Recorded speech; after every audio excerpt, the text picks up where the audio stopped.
I knew you would do that.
visions will haunt you.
They disgrace the art of war.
Các bạn quay phim, các bạn biết hiệu ứng dolly zoom chưa?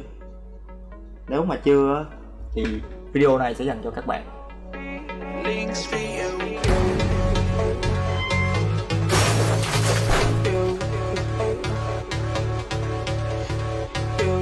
dolly zoom là một hiệu ứng hình ảnh được kết hợp giữa hai động tác máy zoom và dolly. Nó được phổ biến rộng rãi từ bộ phim Vertigo của Alfred Hitchcock từ năm 1958. Sau này thì hiệu ứng này được dùng khá nhiều bởi những đạo diễn khá lừng danh, đơn cử là Steven Spielberg trong bộ phim Hàm Cá Mập năm 1975.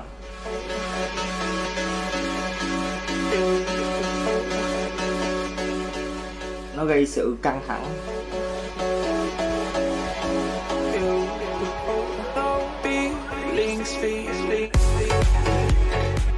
mất phương hướng, sự kinh sợ,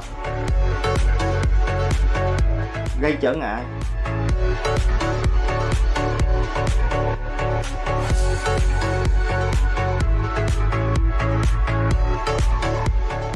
Có hai cách để tạo hiệu ứng dolly zoom. Cái thứ nhất là các bạn sử dụng phần mềm.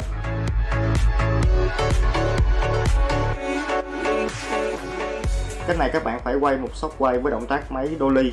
Các bạn có thể dolly tới hoặc các bạn dolly lui.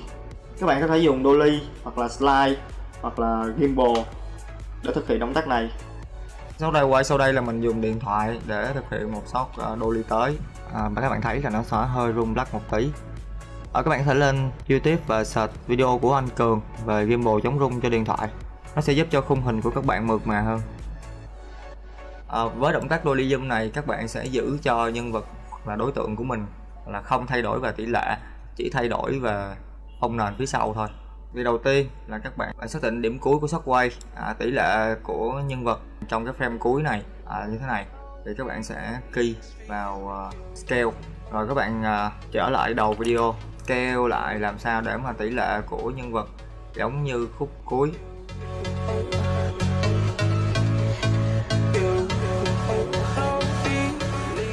Tương tự với cái đoạn dolly tới vừa rồi thì đây là một đoạn dolly lui, nhưng mà nếu mà dolly lui thì các bạn sẽ xác định lại vị trí lúc đầu, key scale cái frame đầu tiên, rồi các bạn di chuyển xuống frame cuối cùng và scale sao cho tỷ lệ của nhân vật đúng với frame đầu tiên.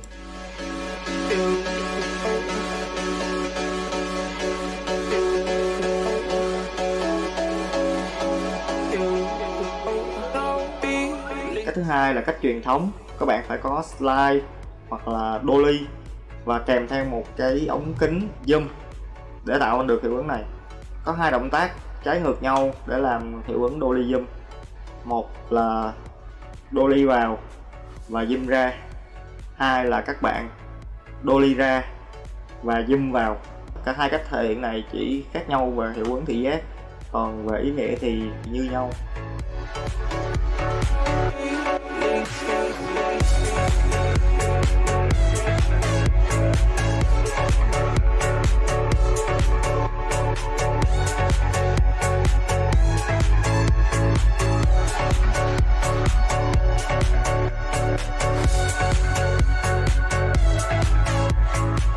Các bạn quan tâm về vấn đề gì trong làm phim, các bạn hãy comment bên dưới, mình sẽ tổng hợp lại và ra video theo những chủ đề mà các bạn quan tâm. Chúc các bạn có những thước phim rất là đẹp mắt.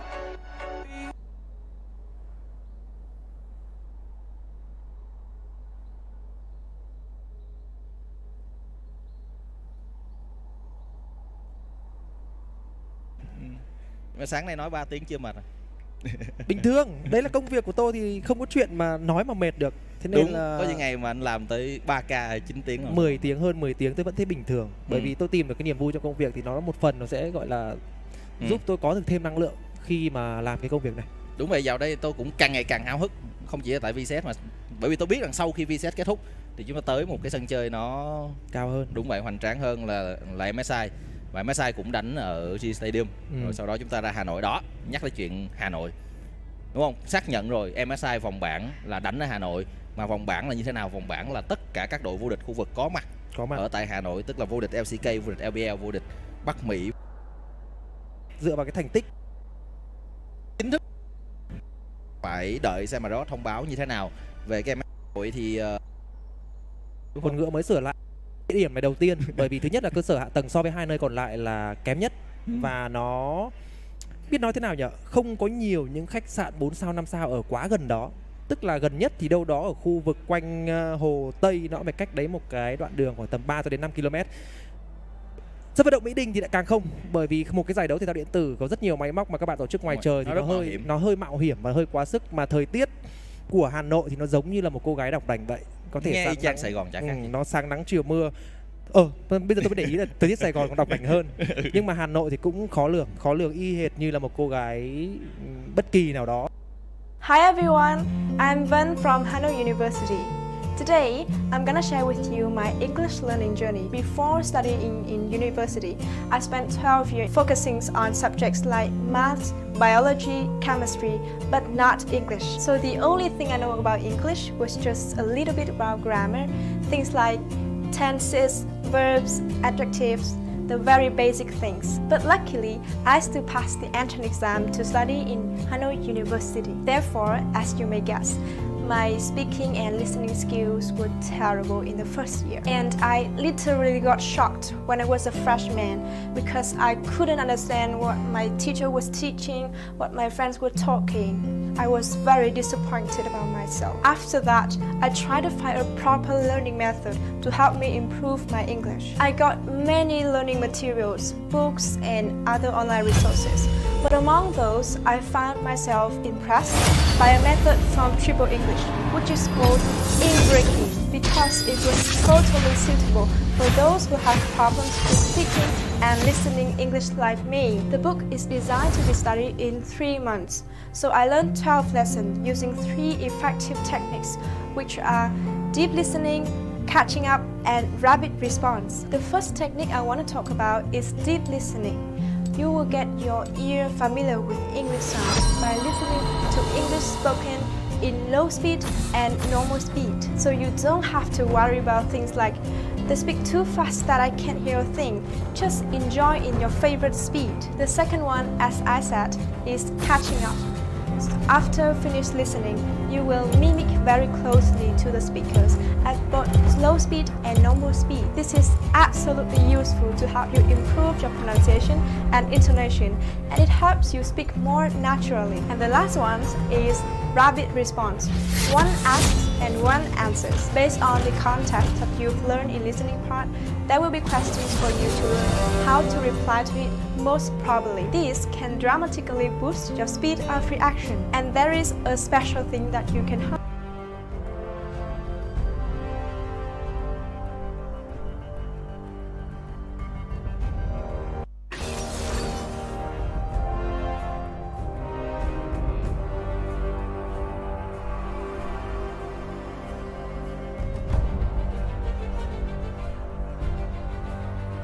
Hey, what's up, y'all? I'm Ted. Line art, but the black line art, I'm gonna print this on black t-shirts or like dark gray t-shirts, so the line art will actually be just the fabric showing through, so that will save me on one color.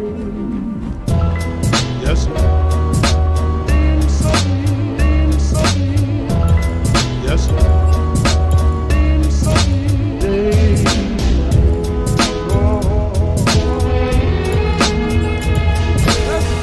Alright, I think that is it. I'm feeling it. It's pretty poppin', pretty spooky. We got some alchemy symbols on the bottom here. Got some phases of the moon that I made. This character's name is Carbon Black. She's the sister of Yuma Black, another character that I made. And yeah, it's gonna be a pretty vivid shirt. And we're gonna go ahead and just kind of mock this up on a t-shirt and see how it looks. Cool, so I got that open. Here's another design I did a while ago, and then we'll just drag this. These mock. What do you guys think? In the United States, international shipping available. Thanks y'all so much for watching. If you like this video, leave a like, drop a comment if you have any questions. Don't forget to subscribe to my channel and ring the bell if you want to know exactly when the next video is coming out. Don't forget to check out that Skillshare link down in the description. The first 500 people to click that link get 2 free months of Skillshare. It's pretty awesome. You can learn some things. And yeah, that was fun. Thanks y'all. Check out my Patreon. We're doing a bunch of cool behind.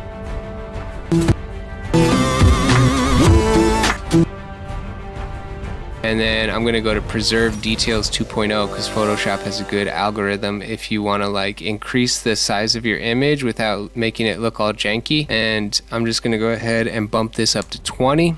So now we're at 14.651 by 20. Just wanna make this like a decent size image. So I'm clicking OK here. Hey, what's up y'all? I'm 1000. I'm an artist from Statics. Got a whole lot of t-shirts.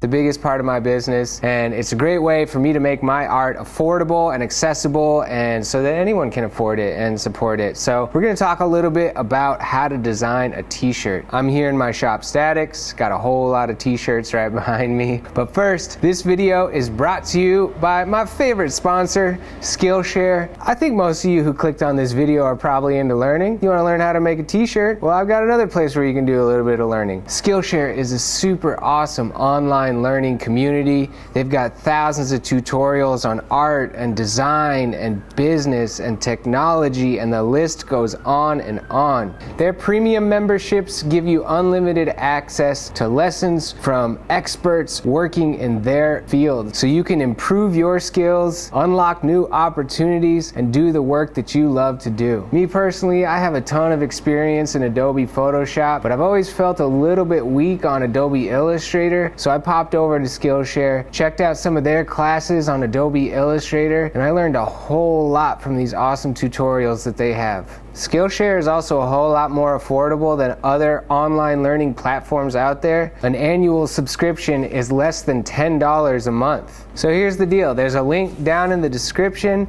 and the first 500 people to click it and sign up for Skillshare get 2 free months, and also each person who signs up supports the channel. So check out the link down in the description. It's special just for you guys, and the first 500 people get 2 free months of Skillshare.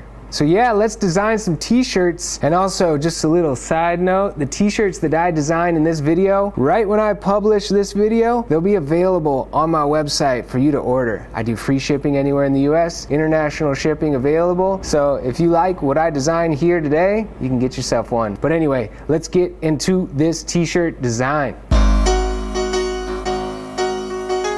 Alright, so let's design a t-shirt. It all starts with a pencil sketch. I had zero plan going into this. Sometimes the best stuff comes out when you just sit down and start drawing and see what happens. And yeah, that's what I did on this one. I'm just using some graphite pencils on some Bristol paper. The paper is 19 inches by 24 inches. I actually usually draw on 14-inch by 17-inch paper, but I was like all out at my shop, so I just decided to draw real big. And I feel like the bigger I draw, sometimes the better it turns out. I like a lot of space. I have a really hard time staying on one piece of paper. I always need to like stitch 2 pieces of paper together.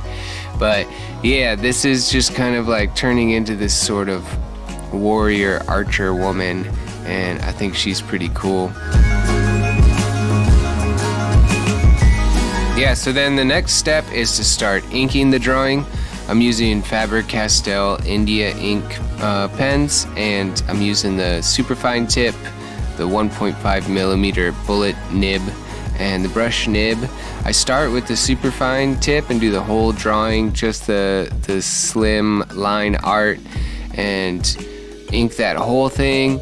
And then I end up going back over it with the broader brushes on areas where I want it to pop out and have more weight to the lines and some more depth. Inking the drawing is always just a tiny bit nerve-wracking because, you know, it's so permanent now. No erasing this, so gotta be careful with it. And sometimes I take a sketch and then photograph the sketch and then ink it digitally, which, you know, that Command Z you can always undo, but I feel like the look of an actual hand-drawn, hand-inked piece ends up being a little bit better. And then at the end of the project, I have like this original ink drawing that I can sell as a piece of original art. People seem to like them, and I like them, so that's the plus side of actually inking it in real life, in the real world, existing analog.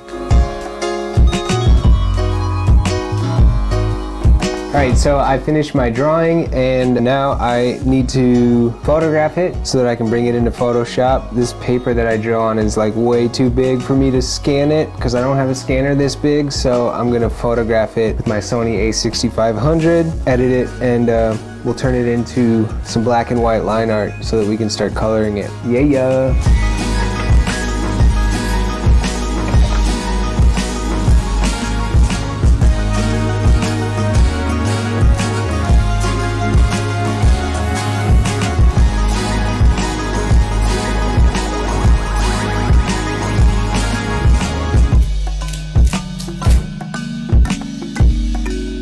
Alright, so we just took our pictures. Let's go ahead and launch Lightroom, Adobe Lightroom. Gonna pop these pictures open, edit them up a little bit. We're gonna go ahead and hit Shift Command I to go to our import photos.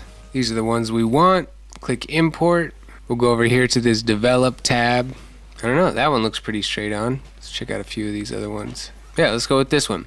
So first thing we're gonna wanna do is go to our white balance right here and just click in the white area, and that will make it so that it's kind of white balance corrected. I'm gonna bump up my exposure a little bit here. I'm gonna grab my crop tool here and just crop this a little closer. Let's turn off this lock so that we can crop it however we want.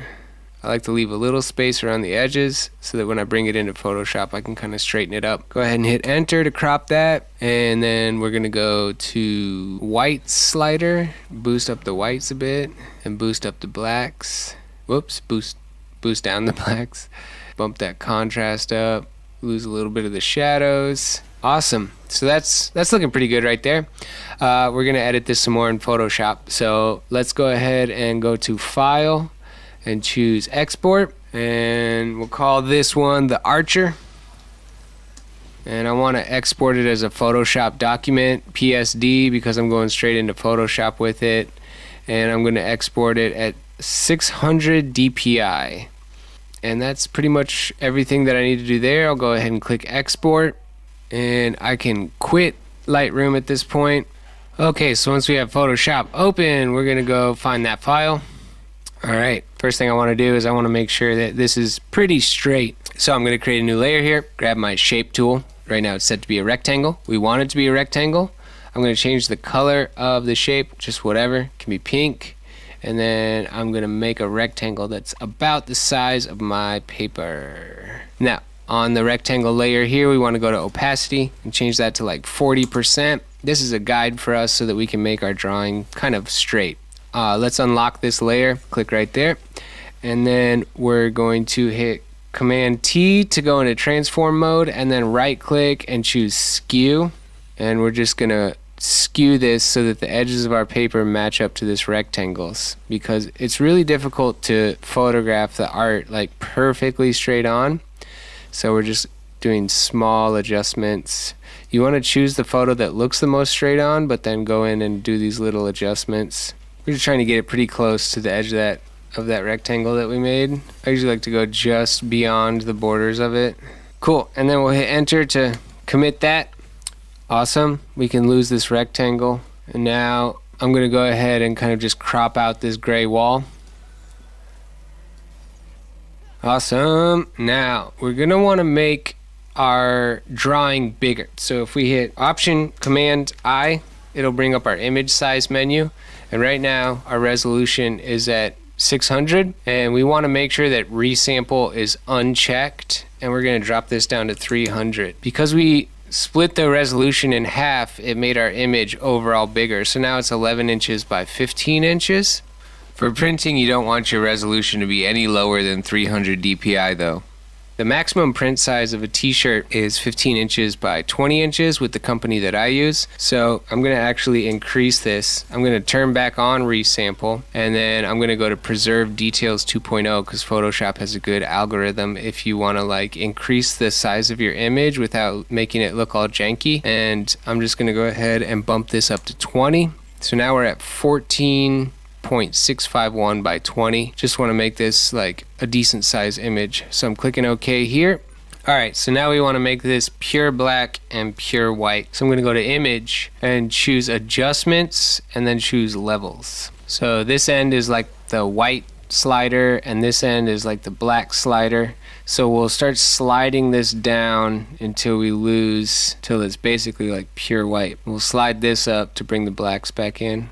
So now we've got a little bit of kind of shadows going on down here.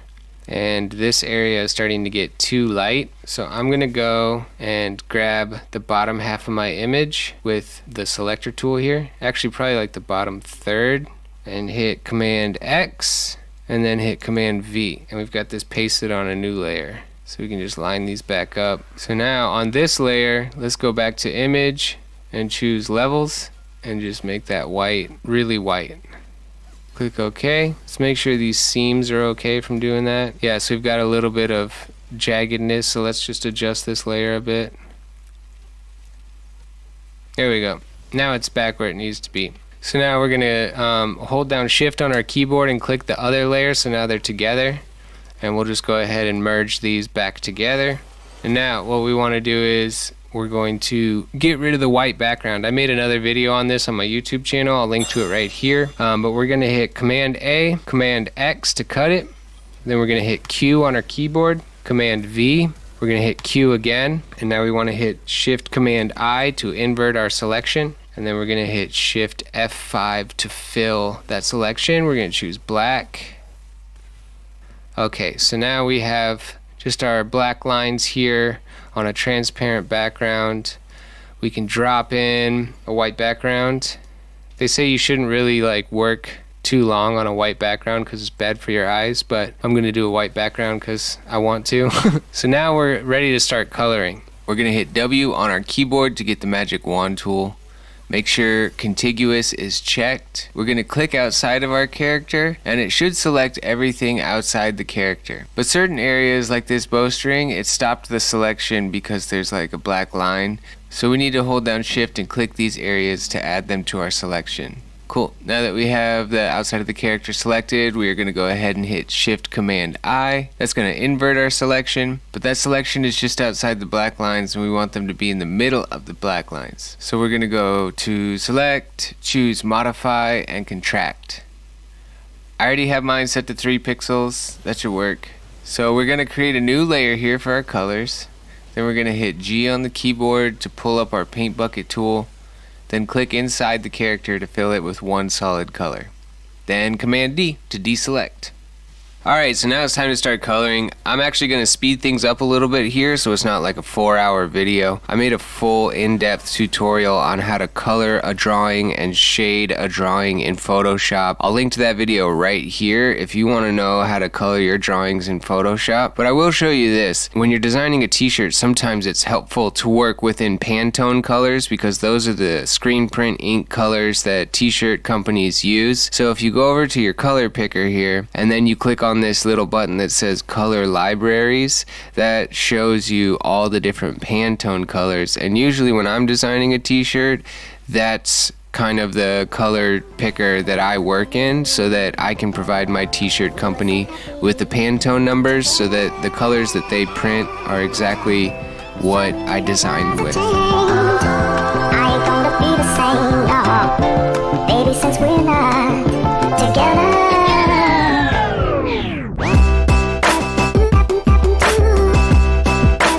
I'm trying to limit my palette here to just 6 colors. When you do screen printed t-shirts, each color that you add ends up costing you more money. So it's kind of cool doing screen printing stuff because you have to limit yourself. And like you guys might know if you've seen any of my other videos, like I love all the colors. I'm like love colors and I'm super colorful artist. So working on t-shirt designs, actually I love it because it really limits me on what I can do, and I try to push these 6 colors that I've chosen maybe as far as I can and really try to do cool color combinations. But yeah, the other thing is so there's 6 colors and then there's black line art, but the black line art, I'm gonna print this on black t-shirts or like dark gray t-shirts, so the line art will actually be just the fabric showing through, so that will save me on one color.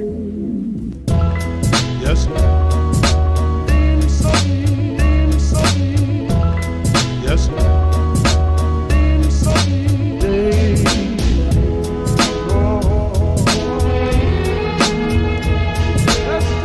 Alright, I think that is it. I'm feeling it.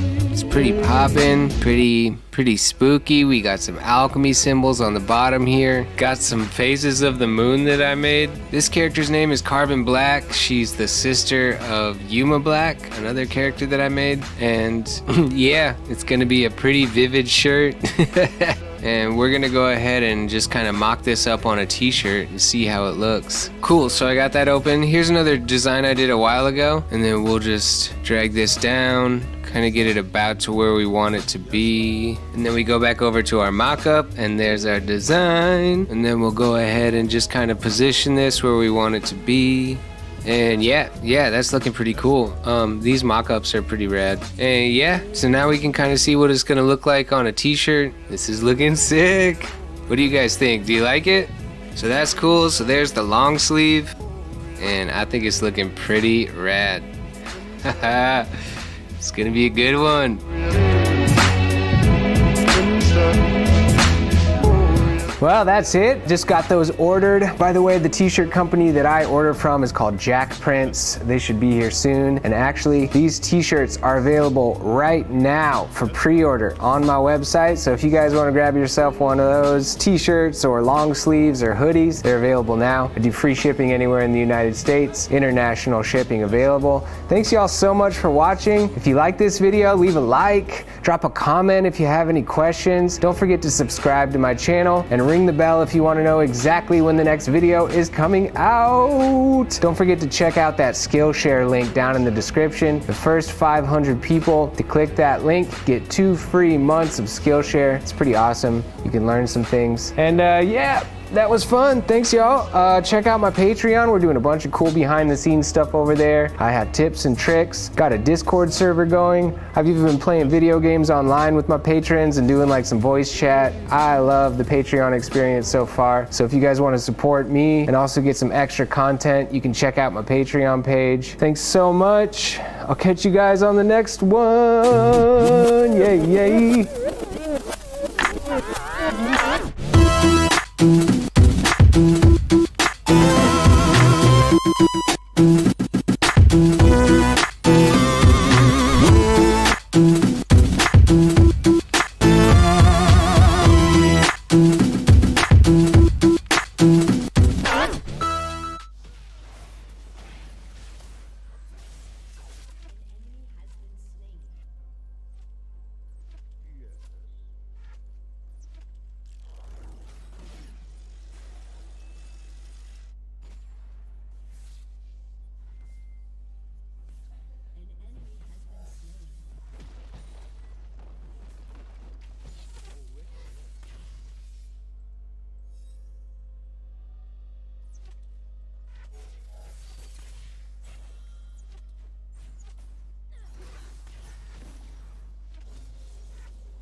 ăn cơm à? Cho ăn cơm nhé. À, cơm rang.